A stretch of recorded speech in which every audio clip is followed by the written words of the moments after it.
Hey guys, welcome back to your channel. Hope you all are doing good.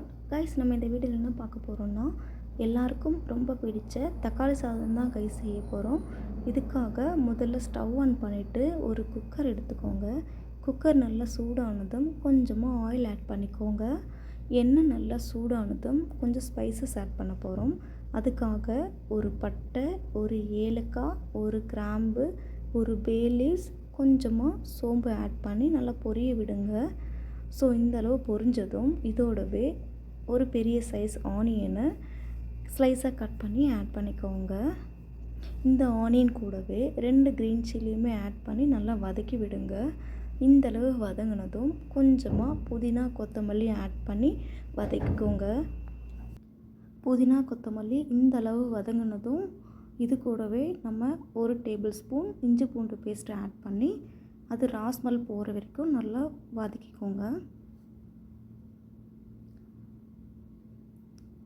So guys, இஞ்சி பூண்டு paste add பண்ணதும் நல்லா கருக ஆரம்பிக்கும். ஸோ சிம்மில் வச்சு வதக்கிக்கோங்க. ஸோ இந்த அளவு வதங்கினதும் இது கூட ஒரு 1/2 tablespoon Kashmiri red chilli powder, இல்லைன்னா normal red chilli powder add பண்ணிக்கோங்க. ஸோ இதோடவே 1 டேபிள் ஸ்பூன் சிக்கன் மசாலா இல்லைன்னா கரம் மசாலா ஆட் பண்ணிக்கோங்க கைஸ். ஸோ இப்போ மசாலா ஆட் பண்ணதோடனே ஒரு தக்காளி, நல்லா பெரிய சைஸ் தக்காளி கட் பண்ணி ஆட் பண்ணி நல்லா இதையுமே வதக்கிக்கோங்க. இது கூடவே 1 டீஸ்பூன் தயிர் ஆட் பண்ணி நல்லா மிக்ஸ் பண்ணி நல்லா மேஷ் ஆகிற வரைக்கும் நல்லா வதங்கி விடுங்க. ஸோ கைஸ், இப்போ நல்லா மேஷ் ஆகிடுச்சு தக்காளி எல்லாமே. ஸோ இந்த கிளாஸில் நான் 1 கிளாஸ் அரிசி எடுத்திருக்கேன். ஸோ 1 கிளாஸுக்கு நான் இப்போ 2 கிளாஸ் தண்ணி ஊற்ற போகிறேன். ஸோ இன்கேஸ் உங்கள் ரைஸ் வந்து 1 கிளாஸ் தண்ணிக்கு 2 கிளாஸில் வேகாதுன்னா 1 கிளாஸ் அரிசிக்கு 1.5 கிளாஸ் தண்ணி எடுத்துக்கோங்க. ஸோ இன்கேஸ் நீங்கள் பாஸ்மதி அரிசி எடுத்தால் 1 கிளாஸுக்கு 2 கிளாஸ் மட்டுமே போதுமானது.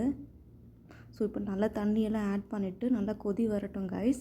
இந்த மாதிரி கொதி வந்த உடனே இப்போது நம்ம வாஷ் பண்ணி வச்சுருக்க அரிசியை வந்து இதில் ஆட் பண்ண போகிறோம். ஸோ இப்போ அரிசியை ஆட் பண்ணியாச்சு.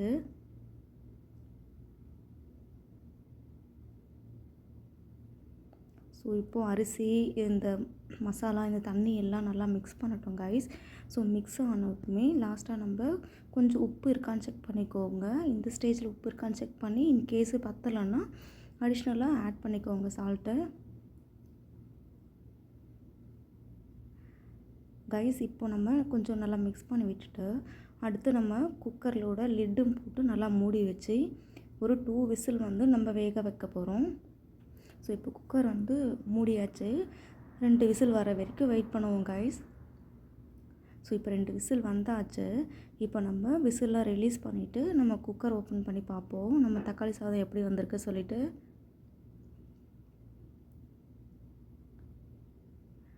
வாவ் கைஸ், நம்மளோட தக்காளி பிரியாணி இல்லைன்னா தக்காளி சாதம் கூட சொல்லலாம், நல்லாவே சூப்பராக ரெடி ஆகிடுச்சு கைஸ். இப்போ நம்ம வந்துட்டு நல்லா மிக்ஸ் பண்ணி பார்ப்போம் எப்படி இருக்குது சொல்லிவிட்டு. கைஸ், ரைஸ் எல்லாம் நல்லா உதிரி உதிரியாக இருக்குது.